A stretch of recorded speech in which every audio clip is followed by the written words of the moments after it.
On Tuesday afternoon, the NHL Commissioner Gary Bettman made an announcement about the reopening plan for the league. He officially announced the 2019-20 regular season is over and 24 of the clubs will move forward into the playoffs. I'm Sierra Goodwill here with Mike Petraglia and Evan Marinofsky. Guys, I'm going to go over a couple of the main points that Gary made, and then we can discuss our thoughts. Like I said, 24 teams into the playoffs, 12 from each conference. There will be two separate hub cities where the playoffs will take place. Those cities are yet to be determined. As far as the timeline goes, nothing is super concrete, although they do expect team facilities to reopen in June, and no earlier than July 1 will be the start of phase 3, which is training camp. So we're still just about over a month out from even training camp beginning, but it is a bit of a ray of hope that the league is really pushing towards a resumption of the season. I think it's a good sign. And, kudos to Gary Bettman and the return to play committee of the National Hockey League of beating the other leagues to the punch in terms of coming up with a specific plan to have everything in place, assuming they get the sign-off from the civic and health leaders around the country and around both countries, Canada and the U.S., of course. And I think this is a good step, and I think this is great PR for the National Hockey League. Look, it's a very convoluted announcement at first in terms of how the playoffs are going to be structured, and I know we'll get into this. But once you break it down, I think there was a lot of thought and depth of texture given to trying to make this as not only as fair as possible, but get as many teams involved as possible to get fans back watching in markets that otherwise would not be tuning into this, namely Montreal and Chicago. For what Trag said, exactly. Kudos to the NHL for doing this. The fact that, they've been the first to really put forth a plan as concrete as this, shout out to them.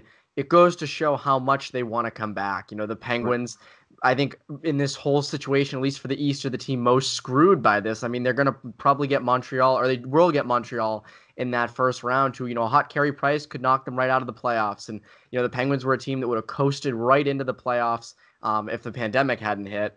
And they're a team that voted yes. Chris Letang came out and said, look, we just want to come back and play. We don't care how. We just want to come back and play. I think that sort of encapsulates everything for the league. And Trags, you hit it right on the head. This is great PR for the NHL. And let's get into how those playoffs would be structured. So the top 4 teams in each conference will play each other in a round-robin type of situation to reseed those top 4 teams. And then the rest of the 8 teams in each conference will go through a qualifying round where they'll play best-of-5 series to see who advances to the first round of the actual playoffs. So Boston would be playing Tampa Bay, Washington, and Philadelphia in that top 4 round robin style. Do you like this format? I love it. I think it's unique and interesting. I don't think it's sustainable going forward long term, but that's putting the cart before the horse. I think what's important to keep in mind here is if you're wondering, if Bruins fans are watching this and going, well, the Bruins just played a season in which they got 100 points in 70 games, an amazing run by the Bruins. They're getting screwed by this. Well, I would caution those fans and advise those fans, think of the Olympic hockey in terms of the round-robin format in the opening round of Olympic hockey or the World Cup, something like that, where each team gets to play the other in its group before advancing on. And that's essentially what you're doing here. The Bruins are going to face the Capitals, the Lightning, and the Flyers however many times to determine their particular seeding going into the first round of the playoffs. And the remaining 8 teams will obviously be whittled down to 4. So you get the top 4 teams, however that flashes out, and the other 4 teams. And that's the way it'll take place in both the Eastern Conference and the Western Conference. How about the fact this is just really exciting? Think of that, the matchups, Bruins Capitals, Bruins Lightning, Capitals Lightning, Capitals Flyers, Bruins Flyers. The games you're going to get out of that. That's a ton of exciting matchups, and they matter, which is from a Bruins perspective, not great because they might lose that first seed. But from a hockey fan perspective, we're covering the games perspective, that is so exciting. I mean, there's so much on the line for those games.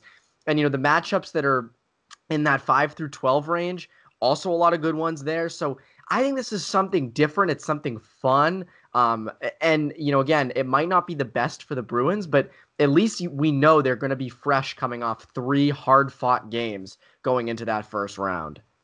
And Bettman also saying that the conference finals and the Stanley Cup final will definitely be best of 7 series. The rounds before that is still to be determined whether it would be best of 5 or best of 7.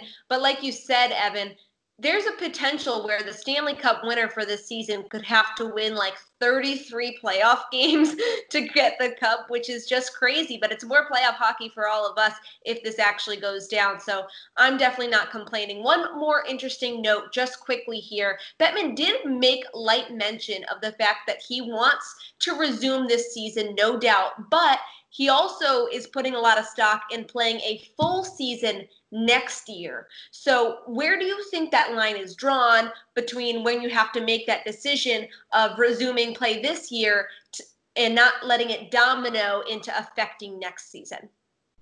I'll let Evan take that one. Well, I think what you really want is you don't want to have this be a long-term change where because this season goes into next season, they automatically now have to start every season in like December because they want to give players an off season. I think you have to consider the fact that maybe players might have to take a bullet here. They had their potential maybe off season these past, 2.5, 3 months, obviously not ideal, but they did. And I think ideally you'd want the playoffs, in a perfect world, they'd be July 1st through August, mid-August to late August. Then they have September off. And then maybe you can get a short training camp going in October or something like that and maybe start the season somewhat on time. I think they're probably going to have to push the season back a month and then maybe shorten next off season as well by a month.